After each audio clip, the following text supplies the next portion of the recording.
Welcome to the Words to Empower podcast, featuring Bishop Frank Stewart, pastor of the Acts Ministry in Conway and North Little Rock. And now, Pastor Stewart. Welcome back to your Acts Ministry podcast. In a few days, we will be celebrating the 4th of July, which commemorates the freedom of America from Great Britain in 1776. I want to be talking about freedom. And it's one thing that I want to talk about leading up to the day that personifies freedom for America. It's just freedom itself. Now, many people do not know how to act when they're free. And that's what I'm going to talk about. We just don't need to teach people how to get free. But it's even more important when they get free, how to live after they receive that level of freedom. Now, I'm going to talk about it in a spiritual sense, but we're going to bring all this together. There's a miracle that is done in St. John chapter 5, and I want to read that, and we're going to discuss this the next few days as we move towards July 4th and talk about freedom, and the responsibilities that come with just being free. Many times people don't realize their responsibilities come with a person being free. So the Lord heals a man here in St. John chapter 5, and he says something to him after he heals this man that is pretty profound. He says something, and I want to read it so you can see it and so you can understand it, what he says to this man. There are many other places in the scriptures where people got set free. People got healed. They got delivered by not knowing how to live in that freedom. That's very important. Now, we're going to talk about Israel, how they were more accustomed to living in slavery than in freedom.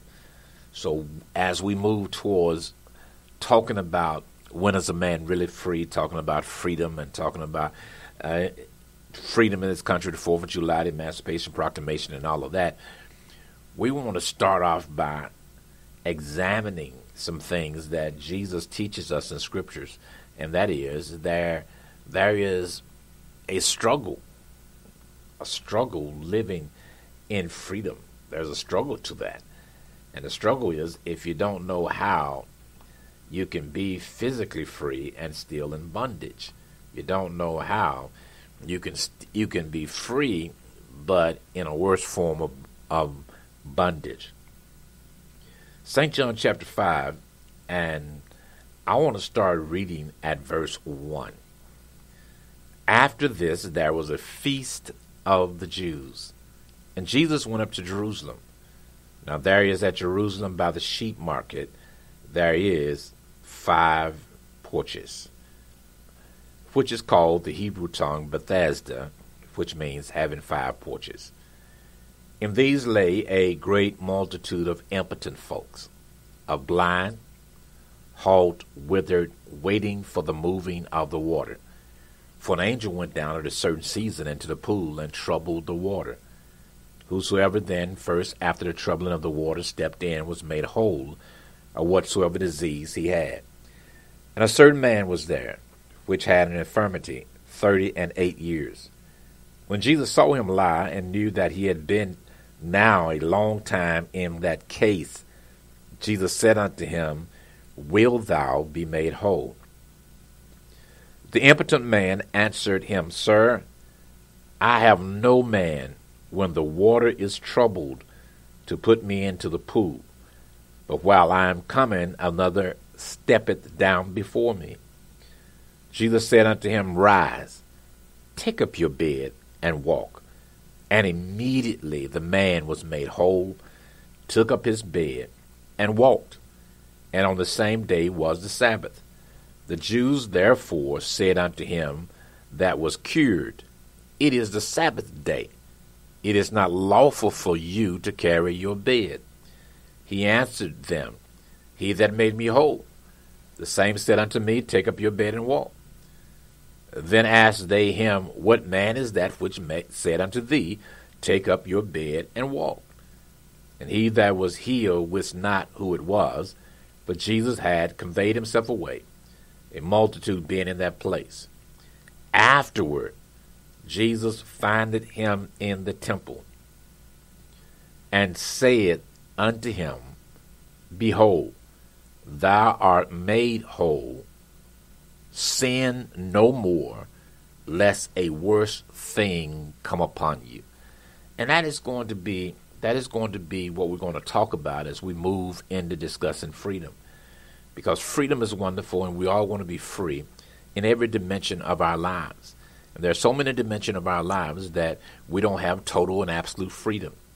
We might have it physically, but do we have it spiritually? Do we have it emotionally? Do we have it mentally? Do we have it relationally? There's so many things in life that we find ourselves attached to, or things that have attached themselves to us. So freedom, even though we talk about it, and we only talk about it in one dimension, and that is physical freedom. Physical freedom. But when God speaks of freedom, he speaks in freedom in more than just one way. He speaks of total freedom, absolute freedom. And we're going to discuss that. But first we want to talk about, leading up to the 4th of July, we want to talk about how to live. And I want to put this first, how to live when the Lord make you free. Because being made free, if we follow the direction of the Lord, it's a done deal. It is a done deal. He died to set us free. So it's a done deal. If we live in the will of God, we obey the word of God, he will set us free. No doubt about that. That is his desire. That is his will. That's what he wants to do. He says in St. John 10:10, the thief comes to steal, kill, and destroy. But I am come so you could have life and have it more abundantly. Abundant life, abundant living means abundant freedom. Freedom in every area. Freedom in every dimension. Not just the physical, but in the soulish realm. In the spiritual realm. So when Jesus heals this man that was at the pool of Bethesda, something we haven't talked much about, that verse 14, he says to him, afterward Jesus findeth him in the temple, and said unto him, Behold, you are made whole. Sin no more, lest a worse thing come upon you. Jesus is telling him how to live on the other side of his deliverance, how to live on the other side of bondage, on the other side of sickness, how to live there. And many times we're so excited about just getting free. Many times we don't stay free. So Jesus was not just concerned about the man getting free, but he was concerned about him staying free. Watch the text. Watch what verse 14 says. It says, afterward Jesus findeth him in the temple. Jesus went looking for him. He went looking for him. It was necessary for him to continue to teach him after he got free. Stay tuned for more of Frank Stewart. And now for some special announcements. Thanks for partnering with the Acts Ministries. We value your service and your donations. That's why we've made it easy to make contributions to support our ministry. Simply go to your web browser and click the search bar and type in actsministriesonline.org. Then click Donate Online. It's really that easy. For mobile giving, text the amount you wish to donate to 501-302-4242. That's Simple Give. And now, more of Pastor Frank Stewart. Now, he had been in bondage for 38 years. 38 years. That's a lifetime for many people. 38 years, almost 40 years, this man had been in bondage. He was impotent. He had been living without strength. So now he's free. He's free. And Jesus went and found him, it says, in the temple. That means that he was still in church. I mean, he was still a worshiper. I'm sure he was thankful. I'm sure he was in awe. I'm sure he was so caught up that after 40 years of not being able to walk and to do certain things, here he is totally made whole. So Jesus says this to him.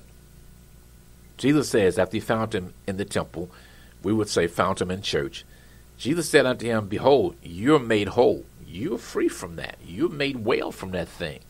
But sin no more, lest a worse thing come upon you. Now this is very important as we're approaching freedom. I could have put this on the other side of 4th of July, and I could have made this after we talked about freedom, but I think it is so important that we understand that even when we get free, there is a way that we have to live on the other side of the sickness, on the other side of the slavery. And I want to show you in the Bible how so many people were better in bondage than they were in freedom. Now that sounds like an oxymoron. That sounds like a contradiction. It sounds like it should be a contradiction. That you were actually a better servant of God, a better person in bondage than you would be in freedom. But it's a truth statement. So Jesus finds this man. He seeks him out. He finds him, and he gives him a word. He says, now, you're whole. You're made well. But I need you to do some things. I need you to go and sin no more, lest something worse. If you keep on sinning, there's going to be something much worse than what you've experienced. Now, the first thing you ask yourself, what could be worse than being paralyzed for 40 years, 38 years? What could be worse than that? And we can debate that. But Jesus was saying to him, now you're able to do some things that you were not able to do before. You're able to go into places that you weren't able to go into before. So he gives them this warning. Sin no more. Now, the mere statement that he makes to the man says that there was some stuff that the man was in. He was into some stuff. So Jesus said, now you need to change that too. I've changed and healed you physically, but there are some more choices you need to make. You need to know how to live in a place of freedom, in a state of freedom. This man didn't know that yet. He didn't know that. Now, we don't have the rest of the story, but from what I read, I don't know if he got that yet. See, what troubles me is that after Jesus told him this, he went and told the people that hated Jesus who it was that had healed him. Now, I just have a problem with that. I do something wonderful, good for you, and then you go and consult with my enemies or the people you know that is against me. They couldn't heal you. This man been sick for 38 years. The people that he goes to and tell him about Jesus, they couldn't heal him. They couldn't do anything with his sickness. But now he feels obligated to go and talk to them. That just kind of troubles me. But Jesus is teaching him on how to live on the other side. Brothers and sisters, before we touch freedom, we need to talk about when it happens. How are we going to live on the other side of the blessing? Now, God tries to get us ready. Now, I've seen this in the pastorate. I've seen this in ministry. The preparation that God goes through in getting us ready to be delivered, getting us ready to be on the other side of the problem, the other side of the dilemma. God spends a great amount of time to get us ready for being free, get us ready for being delivered. So he finds this man that was sick, and he comes to him, and he says to him, go and sin no more.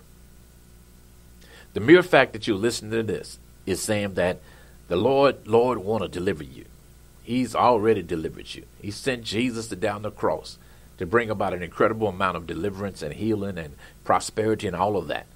But there's a concern on how we're going to act after he brings us out. Now, I'm going to show you, and I hate to say it, brothers and sisters, but it's in so many chapters and books in the Bible where the people that God blessed and brought out they couldn't handle it. They couldn't live like that. So as we're moving towards talking about freedom, the 4th of July, I want to calm us down and get us to start thinking and planning on what we're going to do after the Lord eliminates that problem or after you get free. I want you to stay tuned. He's teaching us. And the mere fact that he's teaching us what to do afterward says that he is going to handle the problem. He's going to handle the situation. He's going to take care of that. So his focus is, this is what needs to happen after you get delivered. Now, just think about that. And I'm going to show you in scriptures how the Lord deals with it, how he talks about it. So just stay tuned, because this is very, very important if you're going somewhere. Because if you're going somewhere, once you get there, you're going to need to know how to act. For mobile giving, text the amount you wish to donate to 501-302-4242. The Acts Church in North Little Rock is located at 1224 Franklin Street. Morning Glory begins at 8 a.m. on Sunday mornings. Sunday school begins at 8:30 a.m. And for a powerful word, join us at 9:30 a.m. for our morning worship service. Bible study is each Wednesday at 6:30 p.m. At our Conway location, Morning Glory begins at 10 a.m. Sunday school begins at 10:30 a.m. Worship service begins at 11:30 a.m. On Thursday, our Bible class begins at 6:30 p.m. For more information, go to actsministriesonline.org or give us a call at 501-329-2055. Thank you for tuning in to the Acts Ministry Podcast. The Acts Church is located at 1423 England Street in Conway and 1224 Franklin Street in North Little Rock, Arkansas. Tune in each day to hear an inspiring word from Pastor Frank Stewart.